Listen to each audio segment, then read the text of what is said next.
Qui a Radio Rossonera, Federico Sala di DAZN. Ciao Fede. Ciao ragazzi, Ciao. come state? Beh, bene, questa settimana stiamo bene. Io ti ho aspettato, Fede, perché io settimana scorsa mi sono tolto qualche sassolino e ti ho voluto aspettare perché abbiamo parlato di tutti i singoli tranne Rafael Leao. Ah, ok. Quindi su Rafael Leao, che quest'anno insomma se ne dette come al solito di tutti i tipi. Rafael Leao ad oggi fa un gol e 4 assist in Serie A, capitano del Milan per scelta di Fonseca, ma io mi soffermo proprio su Rafael Leao. Come l'hai visto? È in crescita? Fa un lavoro difensivo maggiore o tutte queste cose qua insieme? Secondo me sicuramente è in crescita, questo è abbastanza innegabile rispetto poi alle prime uscite dove vuoi per condizione fisica, vuoi perché comunque lui rientrava dall'Europeo, quindi non era arrivato al 100%, non ha fatto tutta la preparazione, quindi non c'è dubbio che ci sia stato almeno uno step di crescita. Io rimango sempre un po' critico, ma più che altro per le aspettative che ho e che secondo me tutti è giusto avere nei confronti di questo giocatore, che si accende come nell'assist per Teo con una palla strepitosa, visionaria, e poi però troppe volte si spegne all'interno della partita contro una squadra dove oggettivamente puoi fare la differenza, non dico tutte le azioni, ma quasi, per le qualità che ha, perché poi non avesse quelle qualità è chiaro che non staremmo qua a pretendere chissà cosa. Però sono d'accordo con te che anche in fase di non possesso, anche a livello di corsa all'indietro, di preventive, è un giocatore che rispetto alle prime 3-4 giornate è cambiato tanto, ma anche nel derby avevamo visto questo aspetto. In più c'è la fascia da capitano, che secondo me è un segnale abbastanza evidente da parte di Fonseca per comunque attribuirgli ancora di più leadership e responsabilità. Ripeto, per il giocatore che è, secondo me deve andare ancora oltre, ma può andare ancora oltre, perché ancora non abbiamo rivisto la continuità del Rafa Leao dell'anno dello scudetto, cioè quella cosa lì ancora non si è rivista. Ma Fede, a proposito di capitani, come mi commenti la scelta di Fonseca di, passami il termine, fare tutti i capitani, cioè un po' a turno? Sappiamo che il capitano Calabria in questo momento è fuori, poi il vice è Teo, però questa volta è stata data a Leao. È una scelta per far gruppo, secondo te? È una scelta giusta? Io credo che sia in realtà una scelta sicuramente avvallata da Fonseca, ma del gruppo. Cioè credo che sia stato più un segnale del gruppo, da quello che so io, a livello di scelta, cioè di far passare un messaggio anche all'esterno. Rafa Leao è uno dei leader di questa squadra ed è un giocatore fondamentale per questa squadra, perché lo sappiamo che nell'ultimo periodo uno dei più criticati è stato proprio lui, e non a caso uno come Teo Hernandez, che ha un po' la sua corteccia sotto tanti punti di vista, continua a indicarlo quando c'è l'assist, quando c'è la giocata, quando c'è il gol, come continuamente a mandare fuori un messaggio che tradotto è: signori, calma un attimo, questo è un nostro giocatore di livello altissimo ed è fondamentale all'interno di questo gruppo. Quindi io credo che poi quella scelta lì, sicuramente avvallata da Fonseca, sia stata più una spinta del gruppo e dello stesso Teo di far passare questo messaggio qua. Poi è chiaro che da un punto di vista, se vogliamo, ideologico, stona un po', perché di solito il capitano è uno, è quello che poi rappresenta un po' di più anche per anzianità, per tanti motivi, no? L'aspetto di leadership. Però in questo momento storico, dove un Milan che comunque sappiamo deve un po' ricostruire dopo un paio di anni complicati, con una gestione nuova, con tante critiche che sono arrivate, secondo me è un bel messaggio in realtà da far arrivare anche all'esterno, soprattutto perché per me arriva dal gruppo, oltre che da Fonseca. Fede, io ti faccio una domanda sul campionato in generale, perché guardavamo prima la classifica, è una classifica corta, nessuno ha ammazzato il campionato fino a questo momento perché tutti hanno avuto i loro problemi. Il Milan prende troppi gol, la Juve non ne segna abbastanza, l'Inter non fatica a trovare la sua dimensione. Visto questo momento, questo entusiasmo ritrovato del Milan, anche dei tifosi, quei 7 minuti del Lecce, e visto anche quello che diceva oggi Giroud nell'intervista alla Gazzetta dello Sport, tu concordi con Giroud, ovvero questa squadra può lottare per lo scudetto, e invece poi in Europa cosa pensi e cosa ti aspetti che possa fare? Questa squadra deve lottare per lo scudetto, perché per individualità secondo me non è inferiore quest'anno, comunque con un anno in più. Io l'anno scorso avevo detto più volte, cioè secondo me era una squadra che per individualità era forte, ma mancava ancora un po' lo step di crescita su alcuni giocatori che erano appena arrivati, come lo stesso Reinders, Pulisic. Cioè, quest'anno hai dei giocatori che hanno fatto un anno di maturazione in un campionato che hanno iniziato a conoscere con quelle qualità. Secondo me nelle individualità il Milan deve lottare per lo scudetto. Il mio grosso dubbio è sulla continuità e soprattutto sui momenti di difficoltà.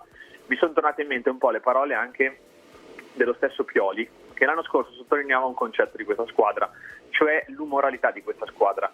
Ci sono dei momenti della stagione in cui magari va un po' in difficoltà, come è normale, perché tutte le squadre vanno un po' in difficoltà nell'arco della stagione, perché la curva poi di prestazioni non è sempre dritta, e lì è una squadra che soffre tanto, perché a livello morale c'è il contesto che comincia a diventare un po' più spigoloso, qualche fischio comincia ad arrivare, qualche cosa cambia, e lì fa un po' più fatica. È lì che io la voglio aspettare per capire. Adesso chiaramente hai vinto un derby che non vincevi da tanto tempo, con Lecce hai vinto in 5 minuti una partita dove hai fatto capire che se vuoi accenderti fai quello che vuoi letteralmente contro quelle squadre. Però voglio vedere poi sulla continuità, quando arriveranno, perché ripeto, arriverà per forza come per il momento di difficoltà, quale sarà la reazione di questa squadra. E lì, secondo me, un po' il margine tra quella squadra che può vincere lo scudetto e quella che alla fine non ci arriva. Però occhio, perché è un campionato molto equilibrato. Tante stanno perdendo punti e quindi questa squadra deve lottare per vincere lo scudetto. Assolutamente. Io invece passo alla Champions League, perché domani c'è il Bayer Leverkusen, squadra che abbiamo imparato a conoscere molto bene nel corso dell'anno scorso, perdonami il gioco di parole. È un Milan che nel momento di crisi delle ultime settimane alcuni avevano addirittura detto probabilmente in Europa può fare meglio perché potrebbe avere un gioco quasi più europeo. Poi la situazione è migliorata anche in campionato. Che cosa ti aspetti? No, domani mi aspetto una partita come quella contro l'Inter, onestamente, cioè una squadra che domani va a Leverkusen a fare una partita intelligente, una partita dove vai a sfruttare gli spazi che loro ti lasceranno per caratteristiche, per natura, perché il Bayern è una squadra che gioca a calcio, a cui piace giocare tanto a calcio, a volte si specchia anche un po', ed è una squadra che però è molto vulnerabile, perché la dimostrazione dell'anno scorso, stagione straordinaria per numeri e per percorso, per me in realtà è la partita con l'Atalanta, la finale di Europa League. C'è una squadra che poi se ha e affronta dei giocatori veloci come Lookman, di qualità, di tecnica come lì al Milan, capaci di sfruttare gli spazi, soffre tanto. E io mi aspetto una partita come quella contro l'Inter, cioè di grande attenzione ovviamente difensiva. Io credo che non cambierà Fonseca, andrà esattamente con gli stessi perché in questo momento funzionano, quindi con Morata alle spalle di Ebram. Se il Milan domani fa la partita di grande attenzione, di grande compattezza che abbiamo visto contro l'Inter, poi può fare veramente male al Bayer Leverkusen, perché gli spazi li avrà per fare male anche là. Quindi io mi aspetto una partita del genere e sono convinto che anche per l'entusiasmo con cui si arriva a questa partita domani il Milan possa andare a Leverkusen e tornare via con i 3 punti. Fede, io ti faccio una domanda proprio su questo discorso della formazione, perché ne parlavamo anche prima. In questo momento il Milan è passato dal turnover totale, drastico di Pioli dello scorso anno a questo specifico momento in cui quasi non si fa turnover, se non magari come con Lecce chiudendo la partita nel primo tempo per poi far rifiatare qualcuno nella ripresa. In più c'è da aggiungere che in questo momento il Milan non ha tante riserve e quelle che ha, penso a Musa, a Jovic e Okafor in attacco, a Chukwueze sulla destra, non hanno dato particolari garanzie, non hanno dato una grande dimostrazione fino a questo momento. Tu in generale da che parte stai, se un turnover un po' più massiccio nelle partite più agevoli o se più una mossa alla Fonseca o una via di mezzo, e poi cosa ti aspetti che succederà in futuro, considerando che questa formazione uguale e identica è impossibile mantenerla costantemente per tutte le partite? No, è chiaro che non potrà essere la costante, però io odio il turnover, cioè una roba che mi fa impazzire, soprattutto a questi livelli.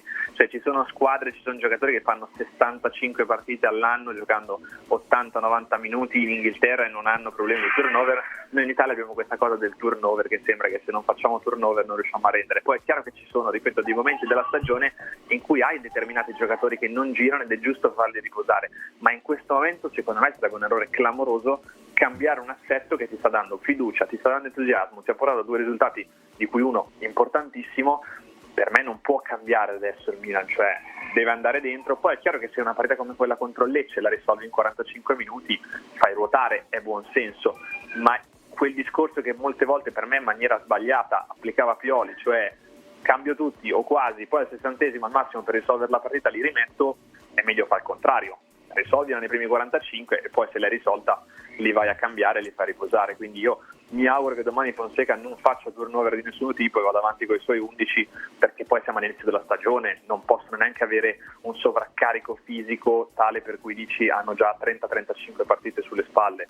È giusto dargli continuità ed è giusto farli giocare. No, noi siamo pienamente d'accordo. Fede, nel salutarti ti chiedo una micro per quanto riguarda, se mi lasci due parole su Christian Pulisic, che in questo momento è il capocannoniere della Serie A, insieme ad altri però va registrato. Per me è il top player del Milan, cioè in questo momento è il giocatore che fa la differenza in questa squadra. Poi Morata, un giocatore fenomenale che mi piace tantissimo, Rafa Leao l'abbiamo detto 100 volte, però in questo momento se c'è un giocatore, secondo me, in cui uno si gira in campo e si aggrappa, è il numero 11, cioè è quel giocatore lì. Per cui io credo che ci sia, come dicevo prima, stato anche uno step di crescita e di maturazione, soprattutto nella continuità, per un giocatore che ha avuto tanti infortuni in carriera, che spesso non ha trovato continuità, che è finito nel meraviglioso tunnel del Chelsea, perché poi da lì è sempre difficile uscirne, però è un giocatore che è arrivato, ha fatto un anno come l'anno scorso comunque di buon impatto su una squadra che non ha brillato in tutta la stagione. Quest'anno per me è il top player del Milan, cioè è il giocatore in assoluto a cui ti devi aggrappare nel momento in cui hai le partite da vincere o le partite da risolvere. Non a caso contro il Liverpool comunque segna, è un giocatore che ti fa la differenza e col derby ti spacca la partita con quella giocata lì. Quindi resto dell'idea che veramente sia il suo anno, se spero, perché poi è veramente bello da vedere, non avrà problemi fisici, possa davvero essere l'anno in cui riscopriamo il Pulisic di Dortmund, quel giocatore meraviglioso che avevamo ammirato e che, ripeto, è un giocatore che nelle gambe, nel serbatoio, i suoi 15 gol li ha, più almeno una decina di assist, almeno la doppia cifra su entrambe le categorie la può andare a prendere senza problemi. Un giocatore, tra l'altro, Fede, è stato pagato 80 e passa milioni dal Chelsea. Grazie, ti ringraziamo Fede, grazie per essere stato con noi. Grazie Ciao, a voi ragazzi, Federico. un abbraccio. Ciao, A ciao. presto, ciao ciao ciao. Ringraziamo Federico Sala di Noi che DAZN. stavamo guardando la classifica marca